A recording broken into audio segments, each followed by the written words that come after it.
कुछ और तस्वीरें यहाँ पे इस वक्त दिखा रहे हैं। ये तस्वीरें प्रधानमंत्री नरेंद्र मोदी की डेनिश प्राइम मिनिस्टर के सरकारी आवास में, जहाँ पे वो उनके लॉन में चहलकदमी करते हुए दिखाई पड़ रहा है। निश्चित तौर से दोनों नेताओं के बीच में ये सहज संवाद दिखाई पड़ रहा है और डेनिश प्राइम मिनिस्टर प्रधानमंत्री नरेंद्र मोदी को तमाम एक तरीके से जानकारी साझा करते हैं। और ये उनका आवास है प्रधानमंत्री डेनिश की जो प्रधानमंत्री हैं, और वहां पर प्रधानमंत्री मोदी पहुंचे हैं और ऐसे में वो अपने चहलकदमी करते हुए नजर आ रहे हैं। और निश्चित तौर से ये बेहद महत्वपूर्ण मौका होता है दोनों नेताओं के बीच में आपसी संवाद के माध्यम से एक सहज समझ को आगे बढ़ाने को लेकर। और ये तस्वीरें उस लिहाज से बेहद महत्वपूर्ण और ये अपने आप में बताती है। हमने पहले भी कई बार ऐसे तमाम देशों के राष्ट्र प्रमुखों के साथ में प्रधानमंत्री नरेंद्र मोदी को एक सहजतापूर्ण माहौल में बातचीत करते हुए, चहलकदमी करते हुए या फिर चाय पे चर्चा करते हुए देखा है। उसी प्रकार की तस्वीरों को एक बार हम फिर से कोपेनहेगन से, डेनमार्क की राजधानी जहां पे प्रधानमंत्री का जो राजकीय आवास है, वहां से हमको ये तस्वीरें दिखाई पड़ रही हैं और दोनों नेता सहजतापूर्ण तरीके से आपसी संवाद करते हुए। ये तस्वीरें अपने आप में बेहद महत्वपूर्ण, क्योंकि कई बार ऐसे पहले मौके हमने देखे हैं जब प्रधानमंत्री मोदी की भारत में किसी राष्ट्र प्रमुख के साथ में इस प्रकार की तस्वीरें, या फिर जब वो कहीं विदेशी दौरे पर होते हैं तो इस प्रकार की एक सहज संवाद की स्थिति देखने को मिलती है। कोई तीसरा व्यक्ति नहीं, दोनों नेता एक दूसरे के साथ में बात करते हैं तो निश्चित तौर से जो साझा हित है, जो तमाम जो बातें हैं जो दोनों देशों के भलाई के लिए हैं, या कहा जाए एक तरीके से जो दुनिया की भलाई के लिए, उन तमाम मसलों पर विस्तार से बात करने का एक मौके के तौर पे होता है। और अपने आप में एक आधार तैयार होता है, एक समझ तैयार होती है और उस समझ के आधार पर आगे बढ़ने का मौका मिलता है। हमारे सहयोगी सुधाकर दास इस वक्त हमारे साथ में डेनमार्क की राजधानी कोपेनहेगन से ही मौजूद है, जहां पे प्रधानमंत्री इस वक्त प्रधानमंत्री डेनिश प्राइम मिनिस्टर के राजकीय आवास पे मौजूद है। सुधाकर, इन तस्वीरों को किस तरीके से समझने की जरूरत है कि एक सहज संवाद का एक मौके के तौर पर दोनों प्रधानमंत्री चहलकदमी करते हुए? बिल्कुल आर्यन, आपने सही कहा। और भारत डेनमार्क रिश्तों की एक नई तस्वीर है। ये नई एक तरह से नया अध्याय है, आप कह सकते हैं। ये सिर्फ केमिस्ट्री नहीं है, बल्कि ये दोस्ती की एक नई इबारत लिखी जा रही है। जिस सहज तरीके से दोनों नेता संवाद कर रहे हैं, और हम देख सकते हैं कि एक इनफॉर्मल तरीके से, और ये एक दूसरे को समझने समझाने की कोशिश। तो आप देखिए, डेनिश पीएम का जो इंडिया के साथ कनेक्शन है, पीएम मोदी की वो जब कई बार जब वो भाषण देती हैं, उन्होंने अपने संसद में हो या कई मंचों पर उन्होंने भारत के लोकतंत्र की ना सिर्फ तारीफ की है, बल्कि पीएम मोदी ने भारत में जिस तरह से कदम उठाए हैं उसको आगे बढ़ाया है। देखिए, डेनमार्क उन देशों में है जिसने पहली बार किसी देश के साथ ग्रीन स्ट्रैटेजिक पार्टनरशिप की है। तो बहुत महत्वपूर्ण ये संवाद। और भारत को लेकर अगर निजी तौर पर डेनिश पीएम के नजरिए से आप देखें तो उनकी बेटी साल 2019 में स्टूडेंट एक्सचेंज प्रोग्राम पर भारत आई थी, केरला आई थी और काफी खुश होकर लौटी थी। लगातार पीएम फ्रेडरिक्सन पीएम मोदी को, चाहे उनकी चुनावी जीत हो या अन्य अवसरों पर, उनको बधाई देती रही हैं। तरह से बहुत गहरा संवाद उन दोनों के बीच होता रहा है। कोविड के दौरान काफी बार संवाद हुआ दोनों नेताओं के बीच। कोविड के बाद अगर कोई फर्स्ट लीडर जिसने इंडिया विजिट किया था तो वो डेनिश पीएम थी।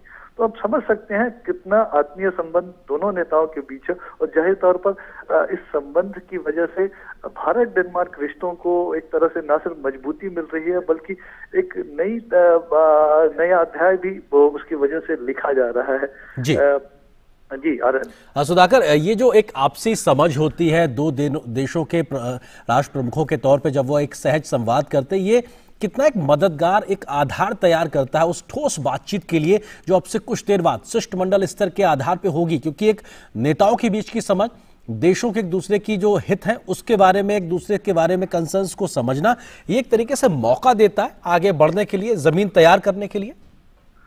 बिल्कुल। देखिए, हम जानते हैं कि पीएम मोदी किस हम्बल बैकग्राउंड से आते हैं, किस तरह से गरीबी में उनका संघर्षों में जीवन बीता, और आज वो जो कुछ भी कर रहे हैं उसमें कहीं ना कहीं जो समाज में सबसे निचले पायदान पर जो व्यक्ति है उसमें आत्मविश्वास भरने की कोशिश रहती है उनकी तमाम नीतियों में।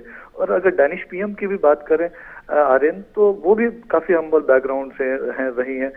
उनके पिता एक टाइपोग्राफर थे, उनकी माताजी एक टीचर थी। तो निश्चित तौर पर ये दोनों ऐसे नेता हैं जो जमीनी जो समस्याएं हैं उनको समझते हैं, उनको दूर करने का तरीका जानते हैं। और शायद यही वजह है कि दोनों नेताओं के बीच इस तरह की एक जो बेहतर केमिस्ट्री बनी है और निश्चित तौर पर लगातार 2020 में ग्रीन स्ट्रेटेजिक पार्टनरशिप भारत के साथ हुआ था डेनमार्क का। उसके बाद साल 2021 में डैनिश पीएम ने भारत विजिट किया था। हमने देखा कि किस तरह से अगले 5 वर्षों के लिए ग्रीन स्ट्रेटेजिक पार्टनरशिप को आगे बढ़ाया जाए, उसमें क्या short term long term goals हो सकते हैं उसको तय किया गया है।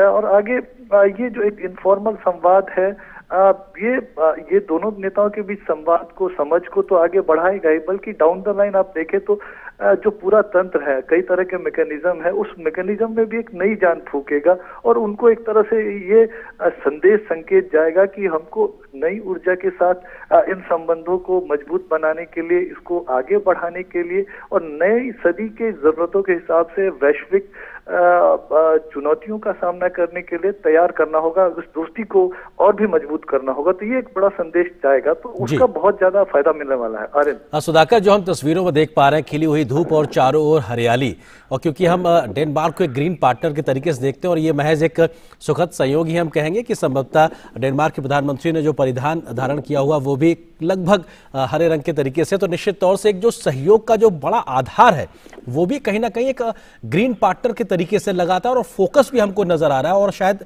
ज्यादा बड़ी हम तरीके से हेडलाइन भी उसी नजरिए से देखेंगे जहां पे ग्रीन कोऑपरेशन में एक बढ़ते हुए सहयोग को हम देख पाएंगे। जी बिल्कुल। और अब देखिए आनंद, एयरपोर्ट पे किस तरह से डैनिश पीएम वो पहुंची, उन्होंने पीएम मोदी का स्वागत किया। घर पर वो अपने हस्बैंड के साथ, पति के साथ उन्होंने पीएम मोदी को रिसीव किया। तो वो कोई भी मौका नहीं छोड़ना चाहती हैं। पीएम मोदी कंफर्टेबल रहे। एक तरह से देखिए, जरूर ये दौरा औपचारिक होता है, लेकिन ये एक अनौपचारिक मुलाकात। आप किसी घर पर किसी अतिथि को बुलाते हैं तो आप कोई कसर नहीं छोड़ना चाहते हैं कि अतिथि के स्वागत में, सम्मान में, और शायद यही चीजें हम इस वक्त देख रहे हैं। और जाहिर तौर पर इस संवाद का जो बहुत असर, अब हम जानते हैं कि अगर जब पर्यावरण की बात होती है, आज जब क्लाइमेट चेंज की बात होती है, वैश्विक चुनौतियों की इससे रिलेटेड बात होती है, तो भारत की बात होती है, पीएम मोदी की बात होती है। पेरिस समझौते को जिस तरह से लेटर स्पिरिट में भारत ने आगे बढ़ाया है, जिस तरह से पीएम मोदी का कमिटमेंट रिन्यूएबल एनर्जी को लेकर है, सिर्फ कमिटमेंट ही नहीं है, भारत ने 2022 तक के जो रिन्यूएबल एनर्जी के लक्ष्य को चाहे हासिल किया हो, चाहे साल 2030 तक 40% से ज्यादा जो रिन्यूएबल एनर्जी का जो कंपोनेंट ऊर्जा एनर्जी सिक्योरिटी में रहने वाला है, तो एक बहुत महत्वपूर्ण है। एक तरफ इंटरनेशनल सोलर अलायंस जैसे गठबंधन है, CDRI जैसे गठबंधनों को भी आगे बढ़ाया जा रहा है। तो बहुत महत्वपूर्ण, पीएम मोदी ये जो प्रयास कर रहे हैं सिर्फ भारत के लिए नहीं, नए भारत, आत्मनिर्भर भारत के लिए नहीं है, बल्कि दुनिया को भी ये एक तरह से रास्ता दिखा रहा है। और शायद ये बात डेनमार्क के लोग, डेनमार्क के जो लीडर्स हैं इस बात को समझते हैं।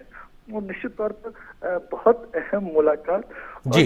जाहिर तौर पर अभी जो बातचीत हो रही है, तो मुझे जरूर लगता है कि द्विपक्षीय संबंधों को लेकर बातचीत तो हो ही रही होगी, बल्कि एक तरह से अब कैसे एक और नई चांद फूंक सकते हैं। एक नई शुरुआत पहले ही हो चुकी है, और लेकिन उसकी रफ्तार और कैसे बढ़ाई जा सके, उसमें और भी एलिमेंट्स कैसे जोड़े जा सके, उसकी चर्चा हो रही होगी। सुधाकर, आप हमारे साथ बने रहिए। खास मेहमान हमारे साथ विवेक मिश्रा जी भी बने हुए, फेलो ORF के। विवेक जी, किस तरीके से आप इन तस्वीरों को समझने की कोशिश करते हैं, क्योंकि एक दो नेताओं के बीच में जब आपसी सहज संवाद दिखाई पड़ता है तो तमाम मसलों पर एक समझ को विकसित करने का एक मौके के तौर पे भी होता है। और प्रधानमंत्री मोदी को डेनिश प्राइम मिनिस्टर द्वारा अपने घर पर रिसीव करना, ये भी अपने आप में एक दिखाता है कि साहब किस स्तर पे डेनमार्क भारत के प्रति उत्सुक नजर आ रहा है उसके साथ सहयोग बढ़ाने को लेकर। विवेक जी। जी, अब देखिए, पर्सनल केमिस्ट्री और विदेश नीति, इनको साथ लाना ये मोदी साहब ने काफी बार बहुत ही अच्छे से किया है। आपको अगर याद होगा, बराक ओबामा आए थे तो उन्होंने हमें लग रहा है कि वहां पे बहुत सीरियस बातें चल रही हैं, हो सकता है चल रही हैं, लेकिन ओबामा को उन्होंने ये भी पूछा था, ओबामा ने मोदी साहब से ये भी पूछा था कि आप कितने घंटे सोते हैं। तो इनफॉर्मल कम्युनिकेशन से ये होता है कि एक आइस ब्रेकिंग हो जाती है, और बाकी डेलीगेशंस जो है उसमें सीरियस एजेंडा है ही, लेकिन उस बात के अलावा एक पर्सनल केमिस्ट्री जो है, यहीं पे उसकी नींव रखी जाती है, जो पीपल टू पीपल रिलेशंस है। यहाँ पे अगर लीडरशिप में एक अच्छी पीपल टू पीपल रिलेशनशिप की झलक मिले, तो बाकी पीपल टू पीपल रिलेशनशिप ये बहुत आसान हो जाता है। तो मेरे ख्याल से ये जो भारत की नीति में खासकर दिखाया गया है कि डियास्पोरा जो है, भारत के मूल के लोग जो हैं, उनसे इंटरैक्शन जहां भी प्राइम मिनिस्टर मोदी गए हैं वहां किया है, और उनके लीडर से भी पर्सनल अनऑफिशियल बातें की है। तो इससे एक बहुत ही चैनलाइज्ड वे में विदेश नीति और जो पर्सनल केमिस्ट्री है, ये एक इसको साथ लाया है। तो मेरे ख्याल से ये जो कम्युनिकेशन जो हम तस्वीरें देख रहे हैं, इससे ये पता चल रहा है कि बहुत ही बातें सरल हैं, और जो एजेंडा, सीरियस एजेंडा है, उसके लिए एक डेलीगेशन ऑलरेडी है, सब कुछ लाइंड अप है, और लीडरशिप अगर एक इजीनेस दिखे लीडरशिप दोनों तरफ की लीडरशिप में, तो ये दोनों देश के बायलैटरल बहुपक्षीय नीति के लिए बहुत ही अच्छी बात है। जी विवेक जी, जिस बात का आपने जिक्र किया कि हमने देखा कि ऐसी तस्वीर हमें पहले कई बार कई राष्ट्र प्रमुखों के साथ प्रधानमंत्री मोदी की देखी, आपको लगता है कि उनके विदेश नीति का एक अहम हिस्से के तौर पर किस तरह से पर्सनल केमिस्ट्री एक डेवलप करते हैं, जो शायद दोनों देशों के संबंधों को मजबूत करने में मददगार भी साबित होती है? ये बहुत जरूरी होता है, क्योंकि आप देखिए लीडरशिप आपको